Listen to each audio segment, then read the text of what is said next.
Oi, pessoal, voltamos agora para falar um pouquinho sobre os vícios de linguagem que, infelizmente, a gente vai passando da nossa oralidade para a escrita também, e isso atrapalha muito no entendimento de qualquer que seja o documento que você escreva, um e-mail, não importa.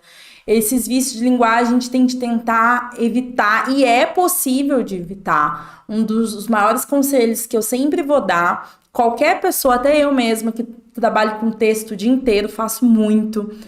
Uma vez que a gente escreve um texto, é deixar o texto descansar, deixar o texto ali um pouquinho de canto, para depois pegar o texto, dar uma relida, porque depois você vai mudando. Nossa, existem vícios, todo mundo tem, é totalmente aceitável dentro da nossa fala, que a gente não percebe que a gente tem mania de falar isso. Só que na hora da escrita, depois quando você deixou seu texto descansar e volta com ele, você repara nesses seus vícios e consegue consertá-lo. Então, quando não é nada muito urgente, que você consegue deixar o texto ali 10 minutinhos de lado e voltar, é capaz de vocês conseguirem, de fato, achar esses vícios e mudar no texto para ficar um texto mais conciso, mais claro para o seu leitor.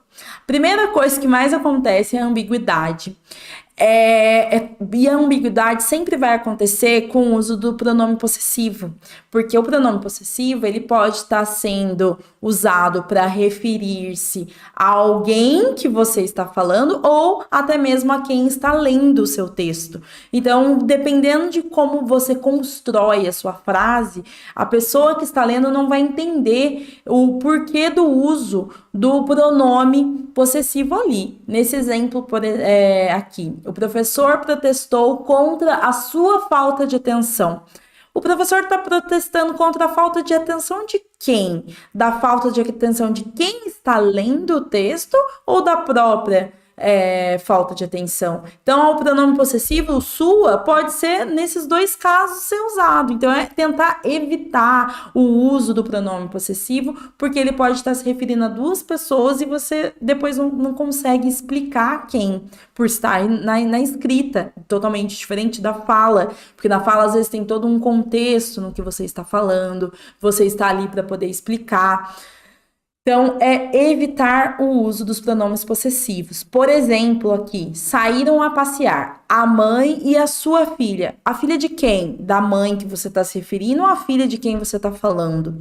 Entenderam? Então, tente evitar o máximo para não dar essa ambiguidade e às vezes seu texto tem de ir e voltar várias vezes para a pessoa conseguir entender de fato o que você está querendo dizer.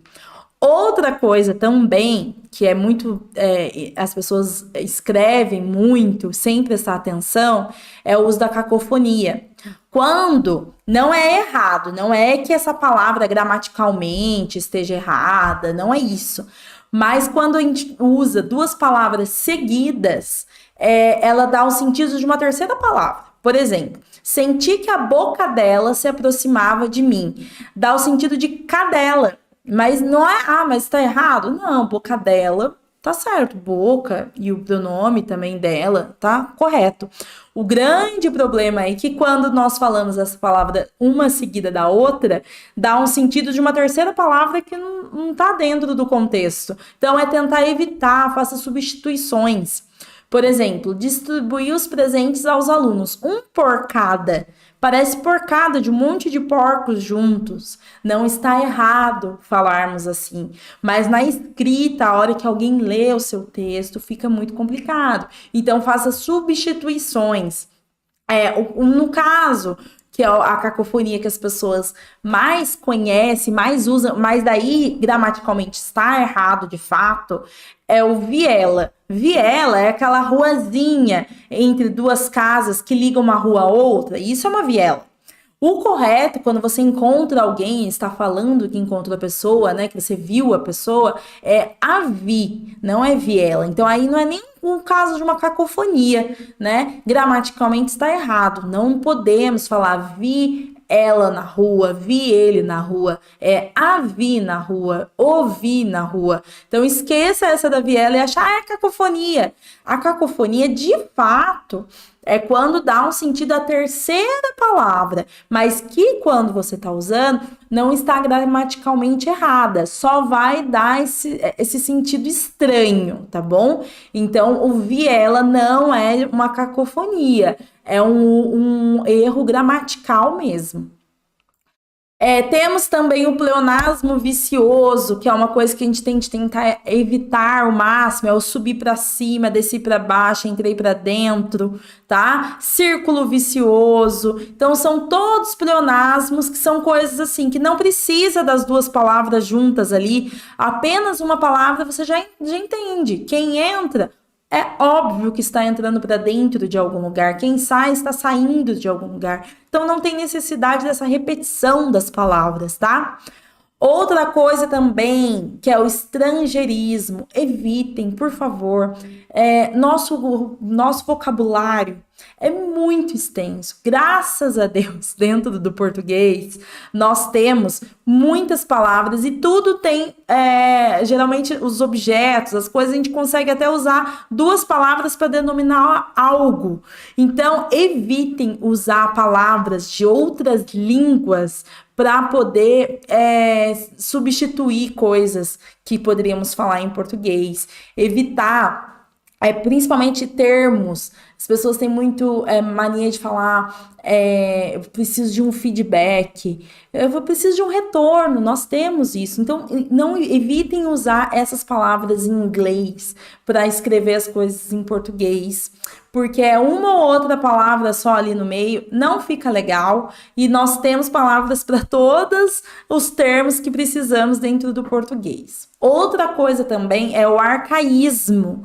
O arcaísmo são palavras assim, do português, mas que caíram em desuso conforme o tempo foi passando.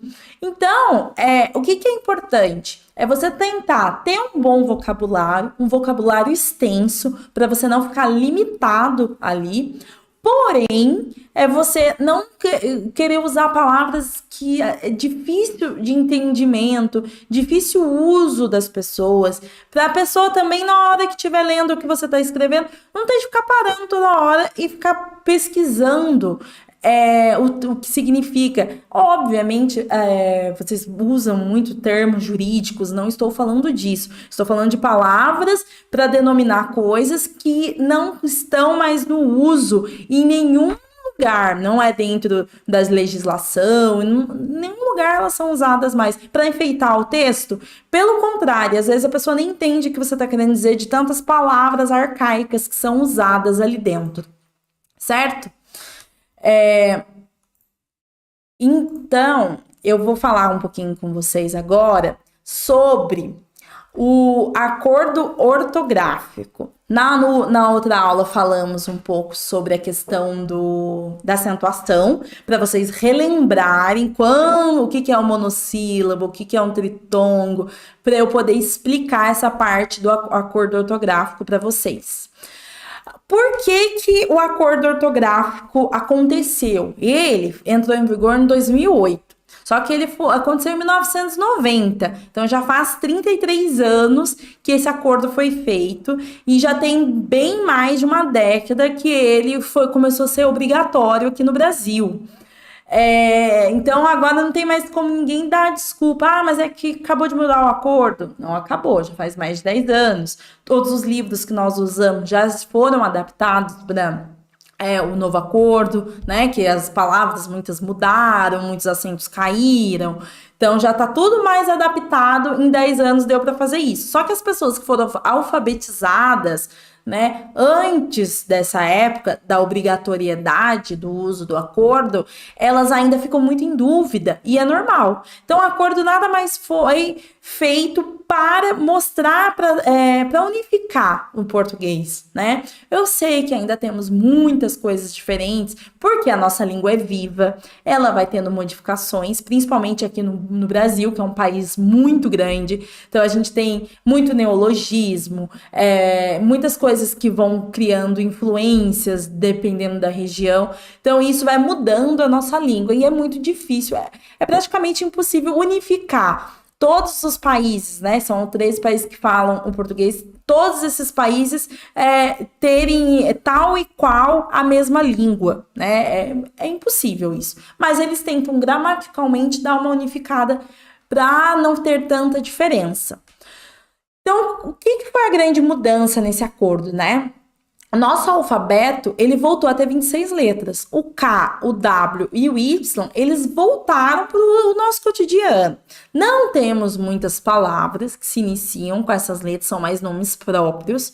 Apesar de antes, as pessoas que queriam usar essas 3 letras no nome próprio também já podiam, né? Porque com o nome próprio, dependendo do que for, você pode fazer o que você quiser. Só que se houver neologismo agora, que são criações de palavras com essas 3 letras, são aceitáveis dentro da língua portuguesa, por causa que essas letras voltaram para o nosso cotidiano. Uma coisa que não existe mais é o trema. Não sei se vocês usavam. Eu acho muito estranho ter saído o trema, porque eu acho que mudou foneticamente se a gente for ler tal e qual as palavras sem o trema. Por exemplo, a gente fala tranquilo, linguiça, linguística. Esse som que nós usamos é por causa do trema, é o uso do trema. Só que se nós não usarmos o trema na fala, fica tranquilo, se a gente for ler do jeito que é escrito agora.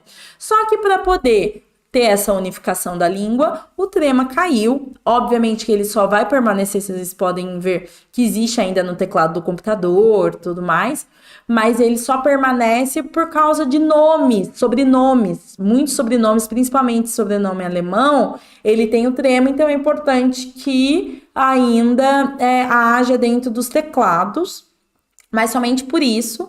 E se uma pessoa tem o sobrenome com o trema, isso vai permanecer, isso não muda. É só dentro das palavras que estão no dicionário, certo? Então, acabou o trema, não se usa mais. Os acentos diferenciais, eles também caíram, não existem mais. Coisa que eu, particularmente, demorei muito para me acostumar, porque eu acho que fica estranho dentro da nossa escrita, pode ter uma questão de ambiguidade no que você está escrevendo. Antes, quando você usava o para como verbo, não como preposição, existia o acento no primeiro A, certo? Como aqui, para com isso, você está pedindo para a pessoa parar, do verbo parar, com aquilo que ela está fazendo. Havia esse acento, agora não tem mais. Então, o exemplo que eu estou dando aqui para vocês não existe mais, é o para sem acento. Isso aqui é só para mostrar como era antes. Ele caiu, mas olha porque eu falo da ambiguidade nesse caso. Se eu falo assim, trânsito pesado para São Paulo, qual era a diferença quando tinha acento e sem um acento antes? Quando eu usava o para com acento, eu estava querendo dizer que o trânsito, ele parou a cidade de São Paulo. São Paulo não está conseguindo mais, as pessoas não estão conseguindo mais se movimentar por causa do trânsito. Então, está parada a cidade. Quando eu colocava sem o acento, era preposição. Então, eu estava querendo dizer que o trânsito estava pesado para chegar até a cidade de São Paulo. Então, para São Paulo, por exemplo, dependente da cidade que eu esteja, vai estar um trânsito para chegar até São Paulo. Agora, não tem mais. Então, independente da forma que eu esteja usando ele, ou ele como verbo, ou ele como preposição, eu não vou colocar o acento. Mesma coisa nesse outro exemplo. Passeata para Brasília, como se a passeata parou a cidade de Brasília. E passeata para Brasília, está havendo uma passeata para ir até a cidade de Brasília, tá? Então, existem essas duas diferenças também. Mas agora não tem mais o diferencial. Então, é só sem acento mesmo. Quem escreve com acento, infelizmente está errando, porque agora não se usa mais quando nós estamos falando do verbo. Por exemplo, na pera, na fruta pera também, não temos mais o acento. Na palavra polo também não temos mais acento. Em pelo de corporal, existiu o acento, agora não tem mais. Fica a mesma coisa que o uso da preposição por mais e, né? Daí fica pelo. Enfim, não existe mais acento nessas palavras para poder ter a unificação. Outra coisa que também caiu o acento, eu achei super estranho no começo. Muitas pessoas ainda escrevem com acento e tá errado é quando nós dobramos a vogal numa palavra. Por exemplo, a palavra voo não tem mais acento. Enjoo, lém, abençoo, perdoo. Toda vez que você for dobrar a vogal dentro da palavra, caiu o acento. Antes havia um acento na primeira vogal, mas agora não tem mais. Eu acho até que ficou até feio as palavras sem o acento, mas não temos mais. Então, o abençoa eu acho que é o pior. Não sei qual que é o que vocês acham, mas eu não gosto do abençoa sem acento. Então, aqui, relembrando da nossa última aula, temos as proparoxítonas, as paroxítonas e as oxítonas, certo? Nós falamos disso, da parte da acentuação, sílabas tônicas. Então, lembra da questão do ditongo, que é o encontro de duas vogais dentro da mesma sílaba? Todos os ditongos, né, uma vogal e uma semivogal ali, todos os ditongos que forem ei ou oi nas palavras paroxítonas, tá, gente? Às vezes vocês podem achar um ditongo numa proparoxítona, numa oxítona, mas tem que ser uma palavra paroxítona. Então, toda vez que houver esses dois ditongos, não existe mais o acento, de forma nenhuma. Por exemplo, como que era antes? Alcateia, tá vendo o ditongo aí, o eia?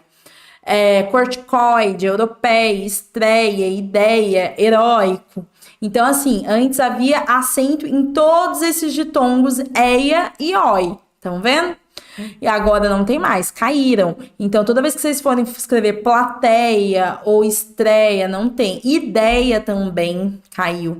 Daí as pessoas ficam assim, mas por que heróico caiu o acento e herói não caiu o acento?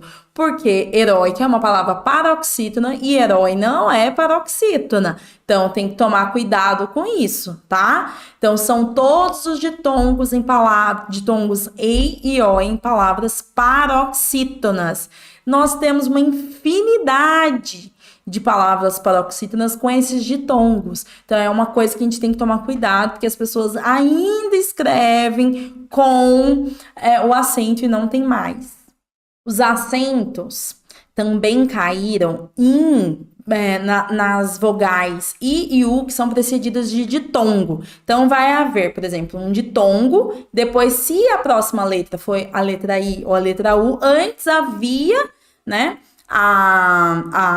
o acento, agora não tem mais o acento, caiu também. Por exemplo, baiuca, antes tinha um acento no U, porque o que vem antes? Um ditongo, o A e o I. Bocaiúva também havia o acento no U, porque antes tem um ditongo. Feiura. Feiura tinha acento no U. As pessoas ainda continuam escrevendo muito feiura com acento e não tem mais. E Sauípe. Por exemplo, a Costa do Sauípe, que é um lugar aqui no Brasil, não tem mais acento. Antes tinha o acento no I, agora não tem mais. Por quê? São precedidos de ditongos. Lembram o que é um ditongo? Uma vogal com uma semivogal. Então, aqui temos várias.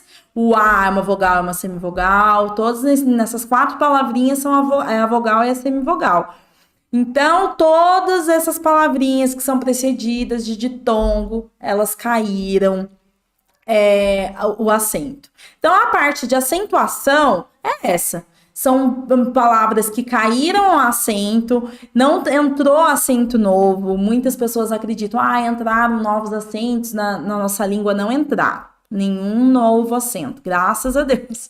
Só saíram alguns que eu acho que facilitou a vida de muitas pessoas, outros houve um estranhamento, como a questão do trema que eu falei, dos acentos diferenciais, só que a gente acabou acostumando também. Então, quem ainda escreve essas palavrinhas com esses acentos, evitem que logo entra também ser uma coisa normal para todo mundo. Na próxima aula, nós vamos falar sobre a parte do acordo ortográfico, sobre os hífens, também que há muitas dúvidas ainda. Quando que tem hífen, quando que não tem? Porque isso teve uma grande mudança mesmo. Só que, para adiantar, foi uma mudança para melhor, tá bom? Então, até a próxima aula.